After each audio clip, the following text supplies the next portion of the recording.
বিভিন্ন সেবা সংস্থার খোঁড়াখুড়ি আর ফ্লাইওভার নির্মাণ কাজের কারণে রাজধানীর বেশিরভাগ রাস্তাই চলাচলের অযোগ্য, জনদুর্ভোগ চরমে।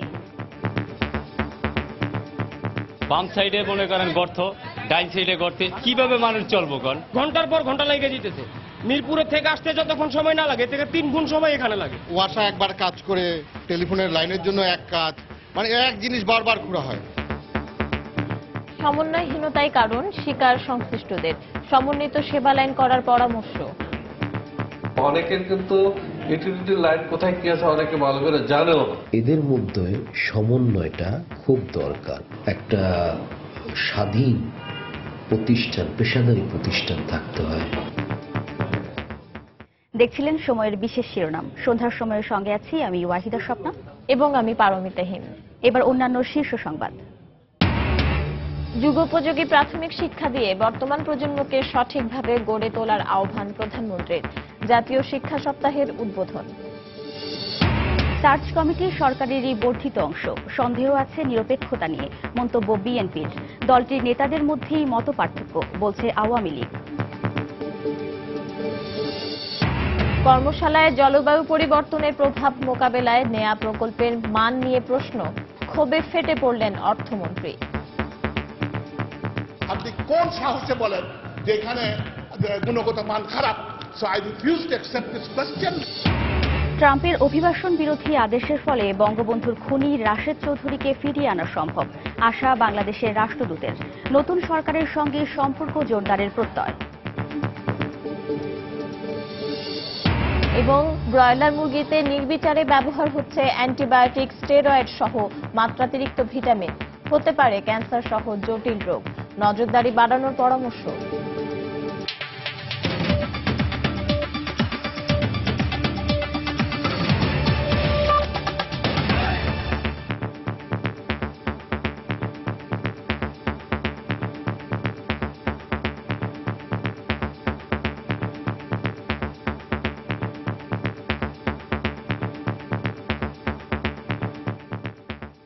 রাজধানীতে সেবা সংস্থাগুলোর মাটির নিচের লাইনের কারণে রাস্তার উপর নেওয়া কোনো প্রকল্পই সময় মতো শেষ করা যায় না। এ কারণে ফ্লাইওভার বা ইউলুপ তৈরিতে একদিকে যেমন মেয়াদ বাড়ে, তেমনি বাড়ে নির্মাণ ব্যয়। আর এসব কারণে নগরবাসীকে দুর্ভোগ পোহাতে হয় সারা বছরই। বিশেষজ্ঞরা বলছেন, সমন্বিত একটি সেবা লাইন বা নজরদারির জন্য ক্ষমতাবান একক কর্তৃপক্ষ ছাড়া এই দুর্গতি থেকে মুক্তি নেই। নিজামুদ্দিনের ক্যামেরায় আরও জানাচ্ছেন আতিকুর রহমান তমাল।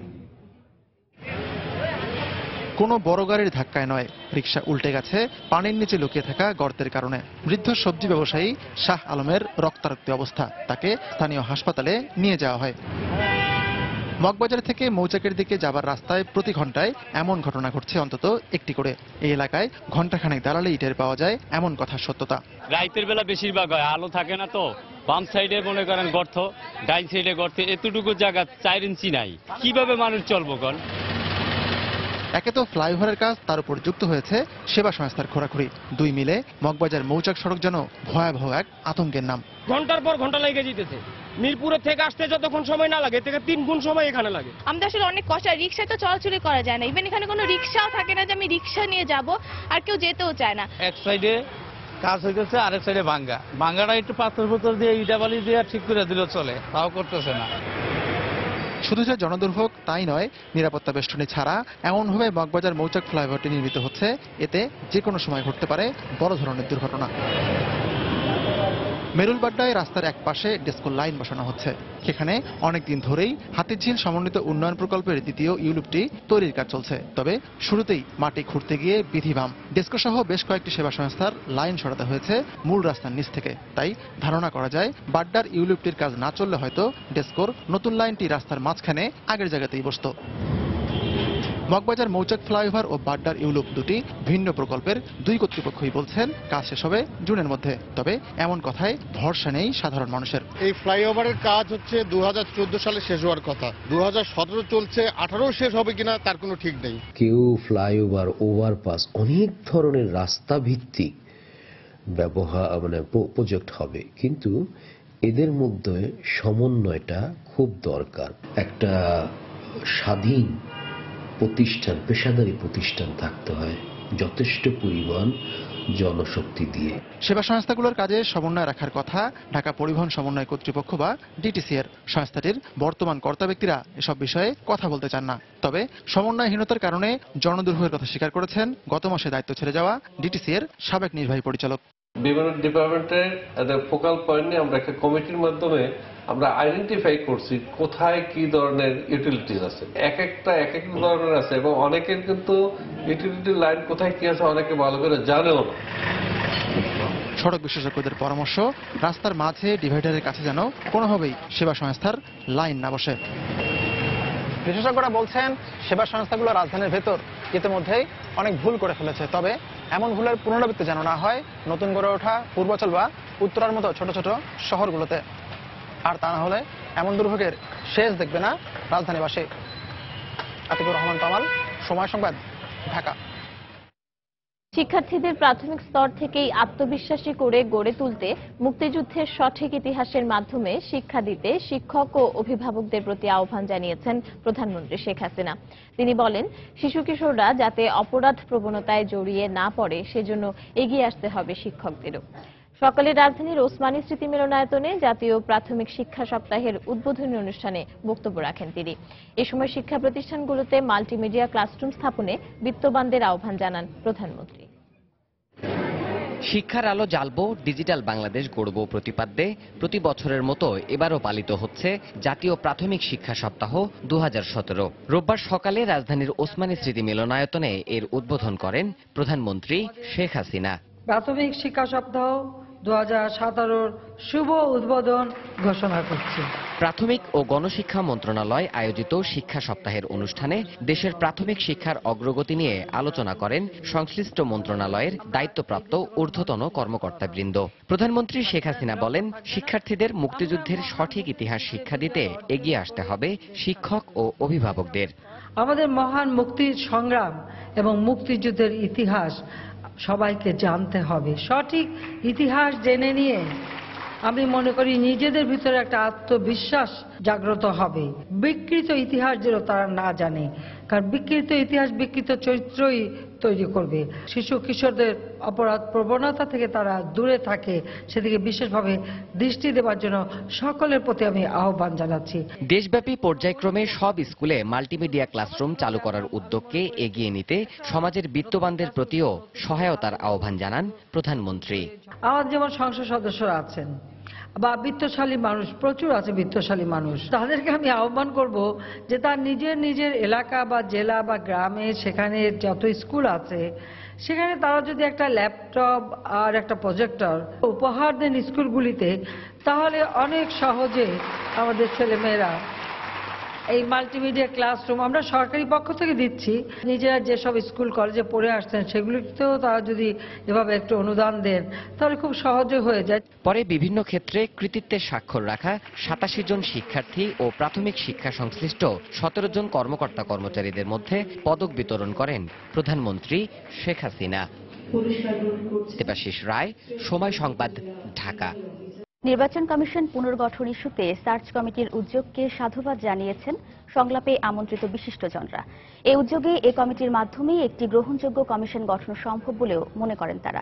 রাশিদ লিমনের রিপোর্ট। নতুন নির্বাচন কমিশন গঠন করতে সার্চ কমিটির প্রথম বৈঠকে রাজনৈতিক দলগুলো থেকে 5টি করে নাম আহ্বান ও 12 জন বিশিষ্ট নাগরিকের সঙ্গে মতবিনিময়ের আয়োজন করে কমিটি। সার্চ কমিটির এমন সিদ্ধান্তকে শুভ উদ্যোগ বলে মন্তব্য করেছেন আমন্ত্রিত বিশিষ্টজনেরা। তারা বলছেন এর মাধ্যমে গঠিত কমিশনের গ্রহণযোগ্যতা বাড়বে। তবে শুধু সংলাপ আর নামের তালিকাই নয়, এসব উদ্যোগের যথাযথ প্রয়োগও দেখতে চান তারা। খুবই ভালো উদ্যোগ আমি মনে করি। এতে তাদের যে একটা স্বচ্ছতার সদিচ্ছা কাজের মধ্যে, এটা বোঝা যাচ্ছে। আমরা এটাই চাচ্ছিলাম যে তাদের সদিচ্ছা আছে কিনা, এবং আগামীতেও সন্দেহ না করলে আমরা আশা করব যে থাকবে। আমাদের অতীতের এইরকম আলাপ আলোচনার এরকম মত বিনিময়ের অভিজ্ঞতা কিন্তু ইতিবাচক নয়। আমি বলছি না আলোচনার জন্য আলোচনা হবে, আমি জাস্ট নিশ্চিত করতে চাই যে এটা যেন আলোচনার, কারণ গণতান্ত্রিক পদ্ধতিতে আলোচনা করলে আলোচনার প্রতিফলন ঘটা দরকার সিদ্ধান্তে।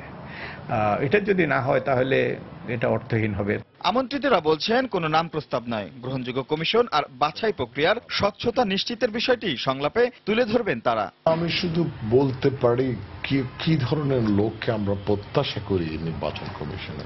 সত্যের কাছাকাছি থেকে আদর্শিক অবস্থানটা দৃঢ় রেখে নৈতিকতাকে উন্নত রেখে ভয় ভীতির ঊর্ধ্বে উঠে কাজ করতে পারেন এমন ইতিহাস যাদের আছে তাদেরকে এই কমিশনে রাখা উচিত। তাদের উপর যে অর্পিত দায়িত্ব দেওয়া হয়েছে সেটাকে সুষ্ঠুভাবে পালন করবে, সেখানে রাগ অনুরাগ কিংবা কোনো ধরনের পক্ষপাতিত্ব থাকবে না, একদম নিরপেক্ষভাবে সেটা করবে। আসছে ফেব্রুয়ারিতেই শেষ হচ্ছে বর্তমান কমিশনের মেয়াদ। রাশেদ লিমন, সময় সংবাদ, ঢাকা।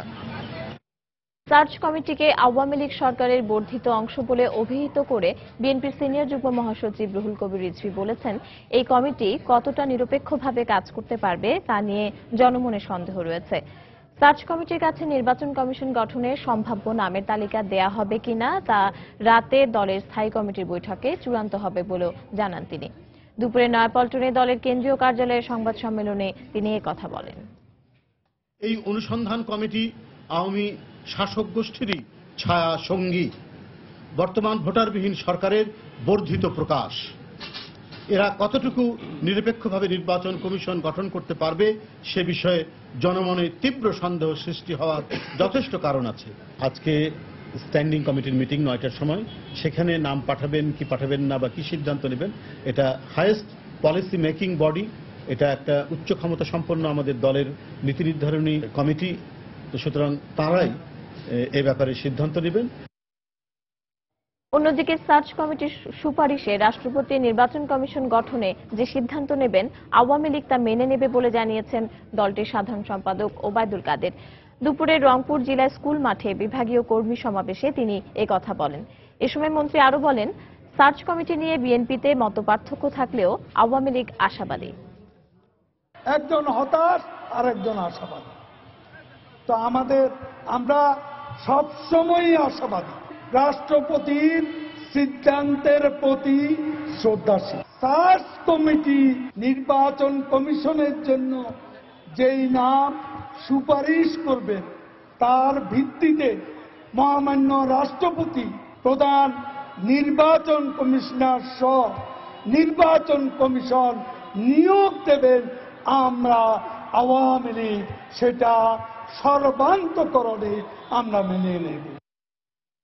উন্নত দেশগুলো থেকে জলবায়ু পরিবর্তনের প্রভাব মোকাবেলায় প্রয়োজনীয় অর্থ না পেলেও নিজস্ব তহবিল থেকেই এই চ্যালেঞ্জ মোকাবেলায় বাংলাদেশ অনেক অর্থ ব্যয় করছে বলে জানান অর্থমন্ত্রী আবুল মাল আব্দুল মুহিত।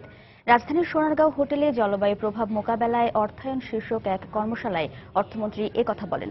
এ সময় জলবায়ুর পরিবর্তনের প্রভাব মোকাবেলায় গৃহীত প্রকল্পগুলোর গুণগত মান নিয়ে প্রশ্ন রাখা হলে জবাবে ক্ষুব্ধ প্রতিক্রিয়া ব্যক্ত করেন অর্থমন্ত্রী।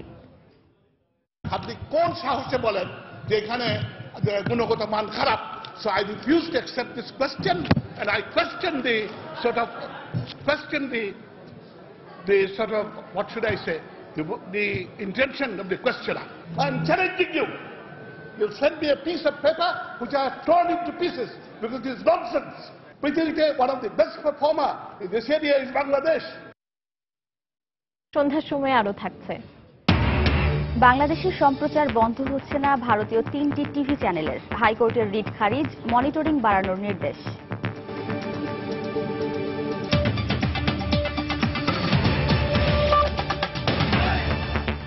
ট্রাম্পের অভিবাসন বিরোধী নির্বাহী আদেশের ফলে বঙ্গবন্ধুর খুনে পলাতক রাশেদ চৌধুরীকে দেশে ফিরিয়ে আনার বিষয়টি আলোর মুখ দেখবে বলে আশা করেছেন যুক্তরাষ্ট্রে নিয়োজিত বাংলাদেশের রাষ্ট্রদূত মোহাম্মদ জিয়াউদ্দিন। সময় সংবাদকে তিনি একথা জানান। ট্রাম্প প্রশাসনের সঙ্গে আগামীতে বাংলাদেশের সম্পর্ক আরো জোরদার হবে বলেও মনে করেন জিয়াউদ্দিন। যুক্তরাষ্ট্র প্রতিনিধি শিহাবুদ্দিন কিস্তু তথ্য ছবি নিয়ে ডেস্ক রিপোর্ট। যুক্তরাষ্ট্রের প্রেসিডেন্ট হিসেবে ট্রাম্পের দায়িত্ব গ্রহণের পর বিভিন্ন বিষয়ে তার অবস্থান নিয়ে বিশ্ব যখন উদ্বিগ্ন, তখন ঢাকা ওয়াশিংটন দ্বিপক্ষীয় সম্পর্ক নিয়ে আশার বাণী শোনালেন দেশটিতে বাংলাদেশের রাষ্ট্রদূত মোহাম্মদ জিয়াউদ্দিন। যুক্তরাষ্ট্র বরাবরই বাংলাদেশের পাশে ছিল উল্লেখ করে ট্রাম্পের শাসনামলে দ্বিপক্ষীয় সহযোগিতার পরিসর আরো বাড়বে বলে আশা প্রকাশ করেন তিনি। প্রেসিডেন্ট ট্রাম্পের শপথ গ্রহণের 3 দিন পরই অত্যন্ত প্রভাবশালী সিনেটর রজার উইকারের সঙ্গে আমার 35 মিনিটের ফলপ্রসূ বৈঠক হয়েছে। এছাড়া ট্রাম্প প্রশাসনে আরো কিছু গুরুত্বপূর্ণ ব্যক্তিবর্গের সঙ্গে বৈঠকের দিনক্ষণ ঠিক হয়েছে। যুক্তরাষ্ট্রের সঙ্গে বাংলাদেশের খুব ঘনিষ্ঠ সম্পর্ক রয়েছে। ট্রাম্প প্রশাসনের সঙ্গে এই সম্পর্ক আরো জোরদারে আমরা কাজ করে যাব। ট্রাম্পের অভিবাসন বিরোধী নির্বাহী আদেশের পর এখন বঙ্গবন্ধু শেখ মুজিবুর রহমানের খুনি পলাতক রাশেদ চৌধুরীকে দেশে ফিরিয়ে আনার চেষ্টা আরো জোরদার করার কথা জানান রাষ্ট্রদূত। ট্রাম্প প্রশাসনের সঙ্গে আলোচনায় আমরা বেশ কিছু বিষয়কে গুরুত্বের সঙ্গে নিয়েছি। যুক্তরাষ্ট্রে বাংলাদেশি পণ্যের শুল্কমুক্ত প্রবেশাধিকার, নারীর ক্ষমতায়ন এবং বিশেষ করে বঙ্গবন্ধুর খুনি পলাতক রাশেদ চৌধুরীকে দেশে ফিরিয়ে নেওয়াকে আমরা সর্বোচ্চ গুরুত্ব দিচ্ছি।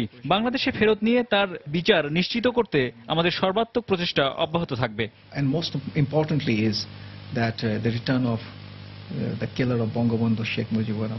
এছাড়া সন্ত্রাসবাদ মোকাবিলায় যুক্তরাষ্ট্রের সঙ্গে বাংলাদেশ একযোগে কাজ করবে বলেও মন্তব্য করেন রাষ্ট্রদূত মোহাম্মদ জিয়াউদ্দিন। সময় সংবাদ, যুক্তরাষ্ট্র। পুলিশের হাতে সাংবাদিক নির্যাতনের ঘটনায় অবশেষে নিজের অবস্থান থেকে সরে এলেন স্বরাষ্ট্রমন্ত্রী।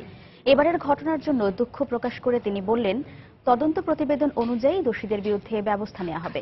বিকেলে পুরান ঢাকার এক অনুষ্ঠানে একথা বলেন তিনি। কেউই আইনের ঊর্ধ্বে নয় বলেও এ সময় মন্তব্য করেন মন্ত্রী। এই যে অনাকাঙ্ক্ষিত ঘটনা শাহবাগ চত্বরে হয়েছে, আমরা সেই জন্য দুঃখিত। যিনি এই কর্মটি করেছেন তাকে ক্লোজ করা হয়েছে, সেটা আমরা সবাই জানি। কেউ আইনের ঊর্ধ্বে নয়। আমাদের রমনা রেডিসের নেতৃত্বে একটি টিম হয়েছে 3 সদস্যের, এবং তার রিপোর্ট অনুযায়ী অবশ্যই আমরা এটার ব্যবস্থা গ্রহণ করব। সন্ধ্যার সময় আরো থাকছে।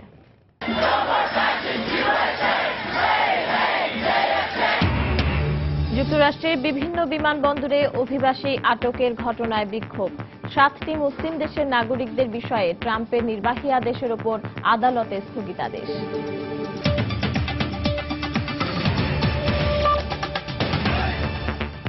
আরএফএল ওয়াটার পাম্প, পানি দেবে টেনশন নয়। ভারতীয় 3টি টিভি চ্যানেলের সম্প্রচারে কোনো বাধা নেই। বাংলাদেশে চ্যানেল 3টি বন্ধের নির্দেশনা চেয়ে করা রিট পর্যবেক্ষণ সহ খারিজ করে দিয়েছেন হাইকোর্ট। দুপুরে বিচারপতি মইনুল ইসলাম চৌধুরী ও বিচারপতি JBM হাসানের সমন্বয়ে গঠিত হাইকোর্টের দ্বৈত বেঞ্চ পর্যবেক্ষণ সাপেক্ষে রিট আবেদনটি খারিজ করে দেন। পর্যবেক্ষণে আদালত বলেন, দেশের সংস্কৃতি ও ঐতিহ্যের পরিপন্থী কোনো কিছু সম্প্রচার করা যাবে না যা সমাজে বিরূপ প্রভাব ফেলবে। আদালত একই সঙ্গে স্টার প্লাস, স্টার জলসা এবং জি বাংলা নামের 3টি ভারতীয় চ্যানেল মনিটরিং বাড়ানোর নির্দেশ দিয়েছেন। এছাড়া চ্যানেলগুলোর বিষয়ে কেউ কোনো ধরনের অভিযোগ করলে কেবল টিভি নেটওয়ার্ক আইন অনুযায়ী ব্যবস্থা নেওয়ারও নির্দেশ দেন। 2014 সালে রিটটি দায়ের করেন হাইকোর্টের আইনজীবী অ্যাডভোকেট একলাস উদ্দিন ভূঁইয়া। রায়ের বিরুদ্ধে তিনি সুপ্রিম কোর্টে আপিল করবেন বলেও জানান। বাংলাদেশে অনুপ্রবেশকারী রোহিঙ্গাদের অবস্থা জানতে উখিয়া ও টেকনাফের শরণার্থী শিবির পরিদর্শন করেছেন রোহিঙ্গা কমিশনের 3 সদস্যের প্রতিনিধি দল। বেলা 11টার দিকে বালুখালীতে পৌঁছায় প্রতিনিধি দলটি। সেখানে নতুন করে গড়ে ওঠা শরণার্থী শিবিরে বসবাসকারী রোহিঙ্গাদের সঙ্গে ঘণ্টাব্যাপী কথা বলেন তারা। এ সময় তাদের উপর নির্যাতনের বিষয়ে জানতে চান প্রতিনিধি দলের সদস্যরা। পরে টেকনাফের ল্যাদা এবং শামলাপুরের রোহিঙ্গা শরণার্থী শিবির পরিদর্শন করেন তারা। প্রতিনিধি দলটির সঙ্গে পররাষ্ট্র মন্ত্রণালয়ের যুগ্ম সচিব বাকি বিল্লাহ সহ জেলা প্রশাসন ও বিভিন্ন সংস্থার কর্মকর্তারা উপস্থিত ছিলেন। জাতিসংঘের সাবেক মহাসচিব কফি আনানের নেতৃত্বে 3 সদস্যের এই প্রতিনিধি দল গঠন করা হয়েছে। আগামীকাল উখিয়ার কুতুপালং এলাকার রোহিঙ্গা শরণার্থী শিবির পরিদর্শন শেষে কক্সবাজারের জেলা প্রশাসকের সঙ্গে বৈঠকের কথা রয়েছে দলটির। ব্রয়লার মুরগির খামারগুলোতে বাচ্চা ফোটার পর থেকে বিক্রি পর্যন্ত বিভিন্ন পর্যায়ে প্রয়োগ করা হচ্ছে অ্যান্টিবায়োটিক, স্টেরয়েড সহ নানা রকমের ওষুধ। মোটা করতে মুরগির খাবারেও মেশানো হচ্ছে মাত্রাতিরিক্ত ভিটামিন। এর বেশিরভাগই খামারিরা ব্যবহার করছেন মাত্রা না বুঝে ও ডাক্তারের পরামর্শ ছাড়াই। এতে ভোক্তারা ক্যান্সার সহ নানা রোগে আক্রান্ত হতে পারেন বলে জানিয়েছেন চিকিৎসকরা। তাফসির বাবুর রিপোর্ট। গাজীপুরের এই খামারি মুরগি পালেন বেশ কয়েক বছর ধরেই। কয়েকটি খামারে মুরগি দেখাশোনার জন্য তার রয়েছে আলাদা লোকবল। এসব খামারে কারণে অকারণে প্রায় প্রতিদিনই দেয়া হয় নানা রকম ওষুধ। এছাড়া মুরগির ডিম কিংবা মাংস বাড়াতেও থাকে আলাদা ওষুধ ও ভিটামিন। প্রথমে 4 দিন পরেই একটা ভ্যাকসিন দেওয়া লাগে, 10 থেকে 12 দিনের ভিতরে একটা ভ্যাকসিন, আবার 20 থেকে 21 দিনের ভিতরে একটা ভ্যাকসিন। সুবিধাটা হইলো মুরগিটা তড়িৎ গতিতে বড় হয় ওজন হয়। ডিমটা যথারীতি দিতেছে যেই পরিমাণ এতে কমে গেলে আমরা বিভিন্ন মেডিসিন ইউজ করি। মুরগির খামারগুলোতে গেলে দেখা মিলবে এরকম নানা রকম ওষুধের। মূলত মুরগি যেন খুব দ্রুত বৃদ্ধি পায় কিংবা মোটা তাজা হয় সেটা নিশ্চিত করতে এরকম ওষুধ কিংবা খাবার ব্যবহার করে থাকেন খামারিরা।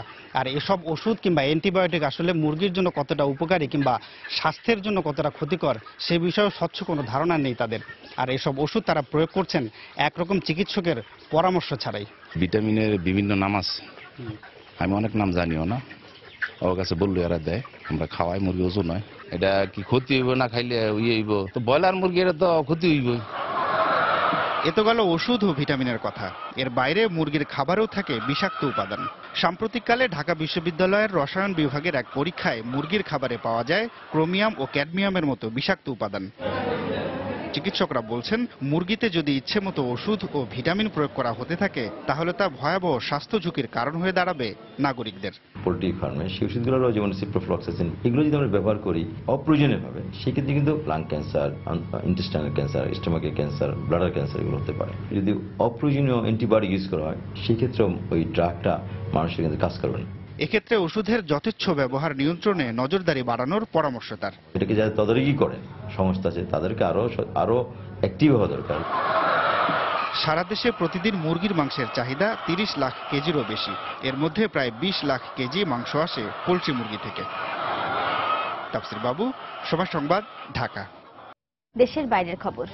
7টি মুসলিম দেশের অভিবাসী ও ভ্রমণকারীদের যুক্তরাষ্ট্রে প্রবেশের ওপর প্রেসিডেন্ট ট্রাম্পের নিষেধাজ্ঞা জারির পর নিউ ইয়র্কের একটি ফেডারেল আদালত এর ওপর স্থগিতাদেশ দিয়েছেন।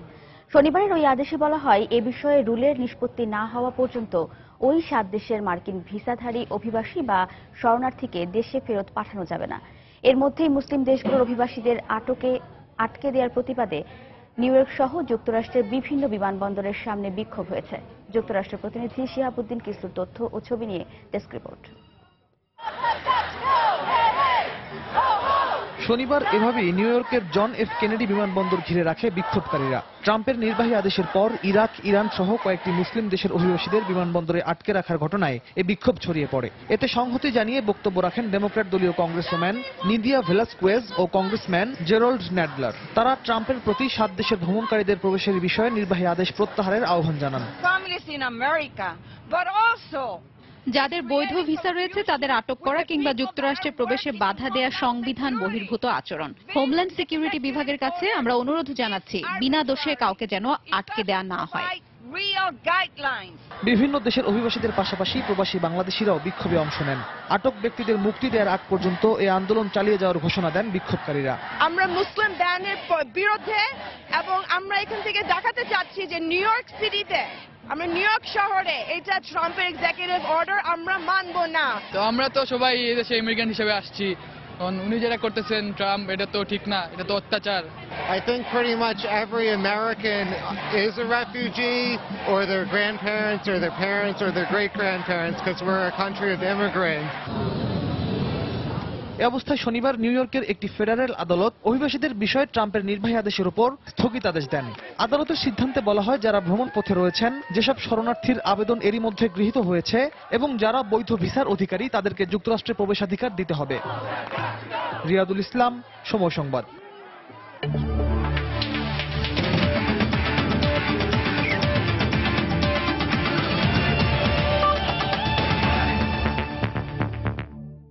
অস্ট্রেলিয়ান ওপেন টেনিসের খবর। ইতিহাস গড়া ফাইনালে শেষ পর্যন্ত জয় পেলেন রজার ফেদেরার। স্প্যানিশ তারকা রাফায়েল নাদালকে হারিয়ে অস্ট্রেলিয়ান ওপেনের শিরোপা জিতেছেন ফেডেক্স। এটি সুইস তারকার এ বছরের প্রথম ও ক্যারিয়ারের 18তম গ্র্যান্ড স্ল্যাম জয়। দীর্ঘ 6 বছর পর গ্র্যান্ড স্ল্যামের ফাইনালে মুখোমুখি হন দুই টেনিস তারকা ফেদেরার ও নাদাল।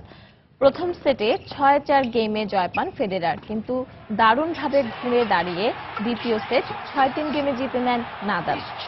তবে তৃতীয় সেটে পাত্তাই পাননি রাফা। ফেদেরারের কাছে 6-1 গেমে উড়ে যান এই স্প্যানিশ তারকা। পরের সেটে নাদাল আবারও 6-3 গেমে জিতলে খেলা গড়ায় পঞ্চম সেটে। শেষ সেটের শুরুতে রুদ্ধশ্বাস লড়াই হলেও শেষ দিকে দাপট দেখান ফেদেরার। সেট জিতে নেন 6-3 গেমে, আর তাতেই মেলবোর্নে দীর্ঘ 3 ঘন্টা 39 মিনিটের যুদ্ধ জয় করেন ফেদেরার। গ্র্যান্ড স্ল্যামে দুই টেনিস মহারথীর নবম দেখায় তৃতীয়বারের মতো শিরোপা জিতলেন ফেডেক্স।